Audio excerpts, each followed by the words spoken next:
Buenos días, aquí Augusto Townsend, curador principal de Comité, con las noticias de hoy viernes 28 de marzo del 2025. Hoy tengo un pequeño anuncio antes de pasar a las noticias. En Recambio, que es la otra iniciativa que yo impulso y que, como saben, es una escuela de formación política para nuevos líderes democráticos, se ha lanzado ayer la convocatoria para los programas de ciudadanía del 2025. Este es un programa orientado a personas que están empezando a explorar la ruta de liderazgo político y junta a participantes de distintas posiciones políticas para que aprendan juntos a ser líderes comprometidos con la democracia, con capacidad para alcanzar consensos. Mi pedido aquí para ustedes es que si conocen a cualquier persona en cualquier parte del país que tenga interés en explorar un rol político en algún punto de su desarrollo profesional, que ustedes sepan que quiere hacer esto por las razones correctas, es decir, porque tiene una genuina vocación de servicio a su comunidad o a su país, pues invítenlo a que postule a Recambio. El programa es gratuito, incluso contempla becas de traslado para que puedan asistir personas de todas las regiones del territorio nacional. Encuentran todos los detalles de la convocatoria en la web www.recambio.pe o en las redes sociales de Recambio. Si realmente les preocupa la situación de la democracia peruana, una forma muy concreta de contribuir a que las cosas cambien es ayudar a Recambio a que pueda encontrar pues, al talento a nivel nacional que ayude a construir una nueva forma de hacer política en el Perú, así que nos agradeceríamos mucho que nos puedan ayudar con la amplificación de la convocatoria. Ok, el podcast de hoy llega con el auspicio de la Fundación Manuel J. Bustamante de la Fuente, institución que desde 1960 promueve la investigación en los ámbitos del derecho, la socioeconomía y la historia, y cuenta con un fondo editorial con más de 100 publicaciones en línea con su compromiso con la educación y la cultura, al que se sumará próximamente una que estamos preparando con mucha dedicación aquí en Comité. Vamos con los titulares de hoy viernes 28 de marzo en menos de un minuto. Primero, el excomandante general de la policía, Raúl Alfaro, declaró en el juicio contra Pedro Castillo que éste le ordenó cerrar el Congreso e intervenir a la fiscal de la Nación. Segundo, el ministro de Salud anunció que iniciará acciones penales por las muertes producidas por el lote defectuoso del suero fisiológico del laboratorio Medifarma. Tercero, el ex gobernador regional de Ica, Fernando Sillonis, junto con su entonces gerente general, Carlos Ramón Noda, fueron condenados a 4 años y 2 meses de prisión suspendida por peculado doloso. Cuarto, los gremios empresariales condenaron un atentado con explosivos en la vivienda del presidente de la CGTP, uno de los principales gremios sindicales del país. Y quinto, el presidente del BCR, Julio Velarde, afirmó que van a cumplir la ley que los obliga a cambiar el escudo en las monedas, pero que esto traerá pues, una serie de costos. Ok, vamos con el desarrollo de cada una de estas noticias, siempre fiel a nuestro estilo de sin dueños de la verdad. Aquí la primera. En el proceso que se le sigue a Pedro Castillo por el golpe de Estado de diciembre del 2022, en el que se le imputa delitos como los de rebelión, grave perturbación de la tranquilidad pública y abuso de autoridad, veo que se ha efectuado el testimonio del ex comandante general de la policía, Raúl Alfaro. Y este es bien importante porque Alfaro declaró en el juicio oral que el entonces presidente le pidió en una llamada telefónica que procediera con el cierre del Congreso y la intervención de la fiscal de la Nación. Dice Alfaro que le entró una llamada del entonces ministro del Interior, Willy Huerta, quien estaba con Castillo en ese momento, y que le pasó el teléfono a Castillo y este le dio esas instrucciones. General, cierre el Congreso, saque a todos los que están adentro, no permita que nadie ingrese. Fue lo que Alfaro afirma que le dijo Castillo. En el momento en que esto ocurrió en el juicio oral, Willy Huerta, que estaba ahí presente en la audiencia, se paró y empezó a gritar que todo era mentira, y el magistrado que conducía la sesión tuvo que llamarle la atención varias veces porque Huerta no paraba de gritar desaforado. ¿Por qué es importante este testimonio? La defensa de Castillo, y me refiero aquí más que a la defensa legal, a la defensa política, señala que él solo leyó, entre comillas, una proclama, que nunca quiso tomar acciones para concretar pues, una violación a la separación de poderes. Esta defensa siempre ha sido bien débil porque todos vimos en televisión a Pedro Castillo anunciando literalmente el cierre inconstitucional del Congreso y la intervención de otras instituciones en flagrante violación manifiesta del principio de separación de poderes. Pero además de eso tenemos ahora pues el testimonio de quien era entonces cabeza de la policía, señalando que el propio Castillo le dijo o le dio la instrucción de cerrar el Congreso y detener ilegalmente a la fiscal de la Nación, haciendo ver pues que el argumento de que, entre comillas, fue solo una proclama, pues no se sostiene. Por supuesto, la defensa legal de Castillo en este caso va a querer disputar o invalidar el testimonio de Alfaro, pero los jueces van a tener que valorar a la larga los testimonios de manera integral y otras pruebas que se han ido o se vayan presentando en este caso. Recordemos que hay testigos también que señalan cómo Betsy Chávez, primera ministra en ese momento, coordinó la cobertura mediática del mensaje y luego pidió que le pasara un formato para hacer un decreto supremo, presumiblemente para darle percepción de formalidad a estos anuncios inconstitucionales que se acababan de hacer. Como les he comentado antes, en este caso hay una discusión legal más abierta en la parte de la tipificación de los delitos que se están imputando, pero en la parte de los hechos es indisputable que lo que se quiso cometer aquel día de diciembre del 2022 fue un golpe de Estado. Segunda noticia. Se ha conocido que en días recientes Luis Villanueva Carvajal, el presidente de la Confederación General de Trabajadores del Perú, o CGTP, y además secretario general de la Federación de Trabajadores de Construcción Civil del Perú, es decir, dos gremios muy importantes del sector sindical, fue víctima de un atentado en el que lanzaron un artefacto explosivo a su vivienda. Esto ha motivado rechazo, por un lado, del Ministerio de Trabajo, que ha señalado que el Ministerio del Interior y la Policía Nacional del Perú, abro comillas, harán los esfuerzos necesarios para capturar a los responsables del atentado, cierro comillas, y por otro, de importantes gremios del sector empresarial, como Confiep, ADEX, Capeco, AGAP, la Sociedad Nacional de Industrias y la Cámara de Comercio de Lima, que emitieron un comunicado conjunto condenando el atentado y señalando que este, abro comillas, tiene como fin amedrentar a todos los dirigentes sindicales que enfrentan a los delincuentes que viven del cobro de cupos y de otras modalidades extorsivas, cierro comillas. El comunicado recuerda que a la fecha son 26 los dirigentes sindicales que han sido asesinados por bandas criminales.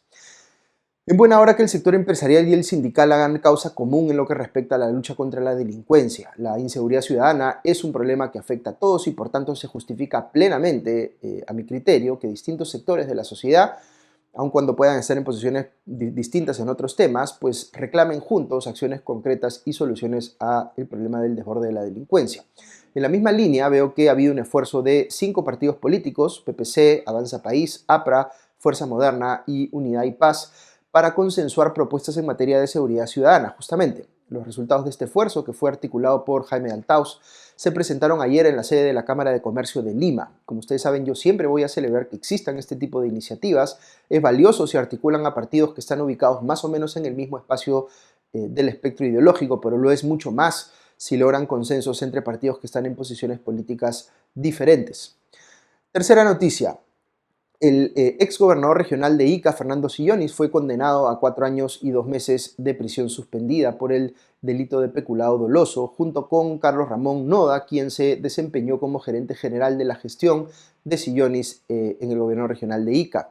El protagonista de este caso es en realidad el segundo. Según el Ministerio Público, los hechos se originan en la apropiación indebida de fondos públicos por parte de Carlos Ramón Noda. La Fiscalía señala que este participó en 11 eventos entre los años 2015 y 2018 como parte del directorio de la Caja Municipal de Ahorro y Crédito de Ica, que es otro cargo que tenía al mismo tiempo, sin justificar sus ausencias al gobierno regional de Ica ni solicitar el descuento correspondiente de su sueldo. Es decir, es como si por su trabajo en la Caja Municipal Noda hubiese estado dejando de cumplir sus obligaciones en el gobierno regional de Ica, ausentándose por diversos viajes, pero en todo momento siguió cobrando como si estuviera trabajando con normalidad en dicha instancia regional.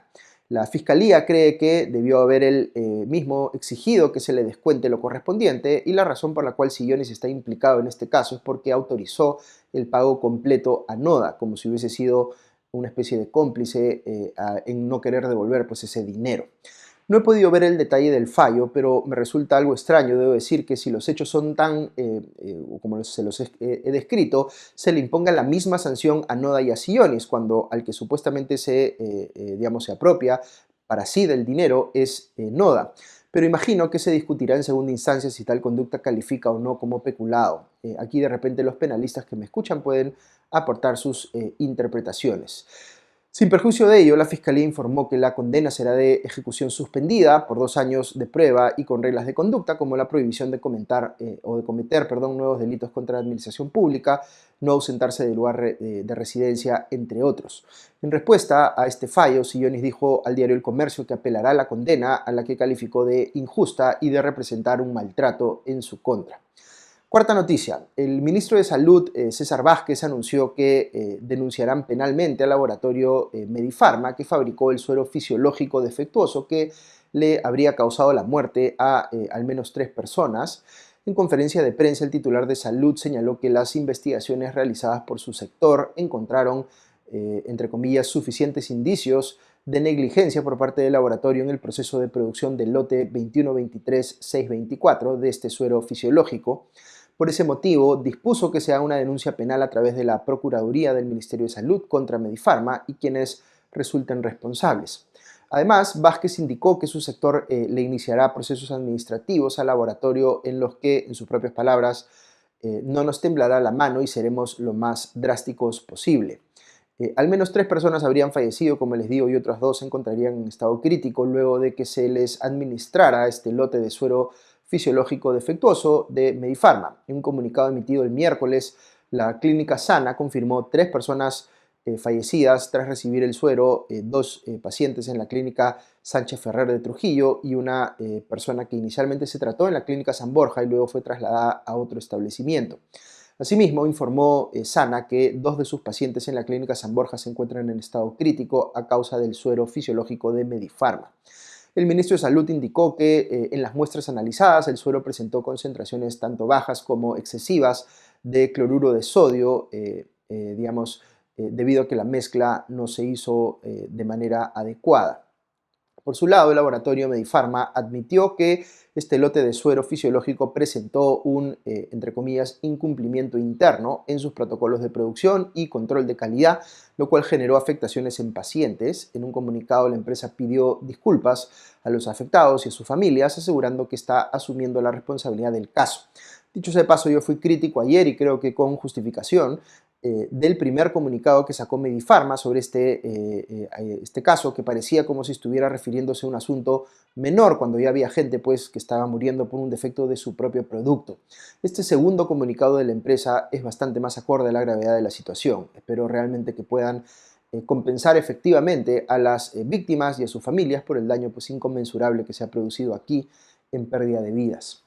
Quinta noticia. El presidente del Banco Central de Reserva, Julio Velarde, anunció que su institución cumplirá una resolución del Tribunal Constitucional que obliga al ente monetario a modificar el escudo que figura en las monedas y billetes en base a una ley del Congreso, pero que este cambio traerá consecuencias negativas o costos asociados.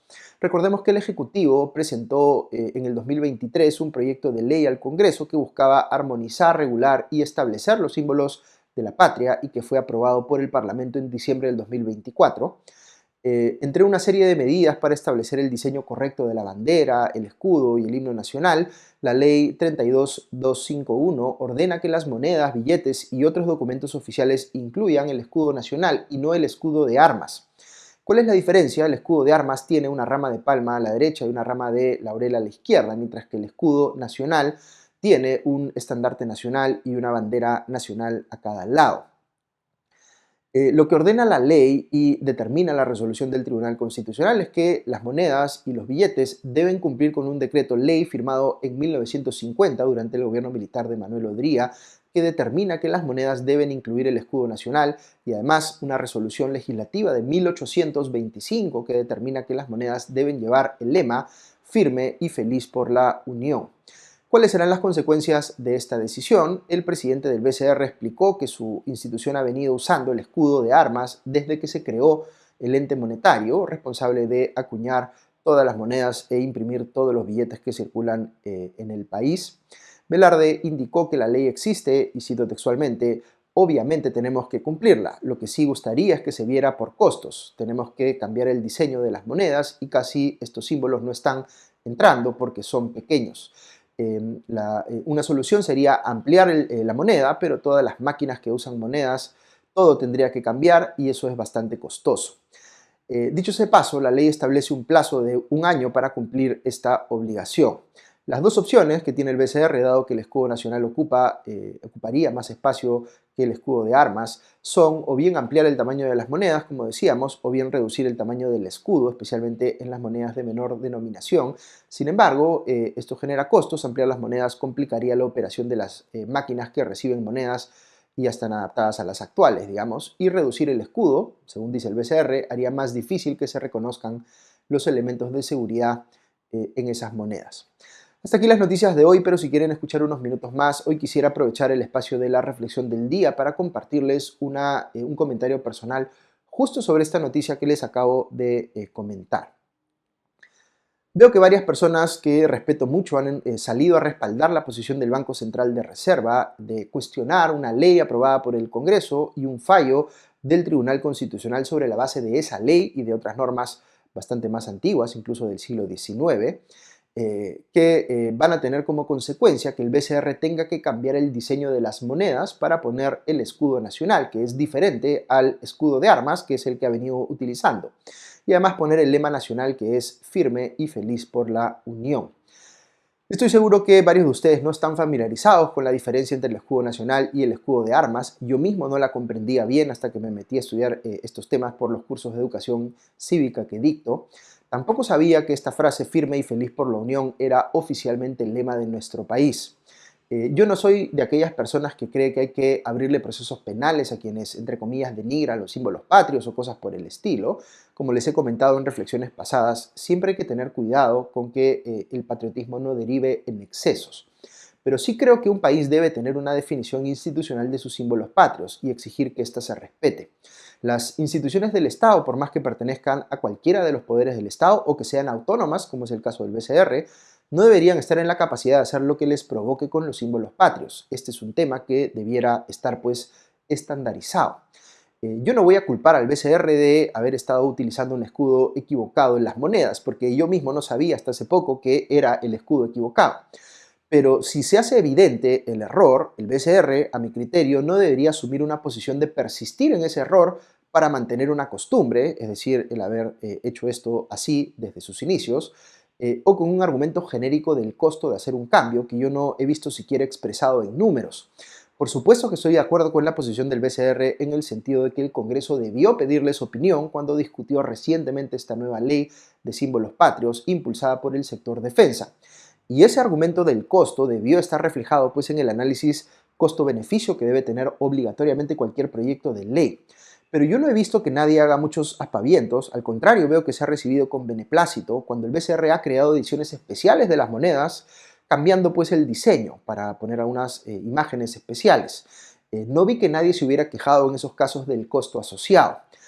Por tanto, en este caso, en lugar de pelearse legalmente hasta tener que llegar pues, hasta el Tribunal Constitucional, creo que el BCR debió tener una actitud más constructiva desde el inicio y decir que si el escudo que corresponde poner no es el que estaba poniendo, pues en este plazo razonable se podría implementar ese cambio. Debe haber sido propositivo en ese sentido, yo pienso. Y dentro de esa lógica de adaptación a la gradualidad, digamos, o de gradualidad a la adaptación, hubiese sido perfectamente válido considerar pues, el argumento del costo en el tiempo.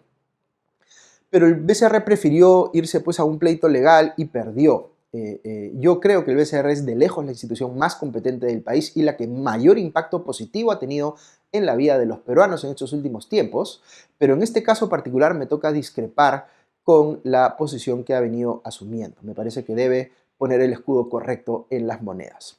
Muy bien, con eso terminamos el podcast de hoy. Un agradecimiento nuevamente a nuestros auspiciadores, a la Fundación Manuel J. Bustamante de la Fuente y a nuestros suscriptores que nos permiten llegar a ustedes todas las mañanas.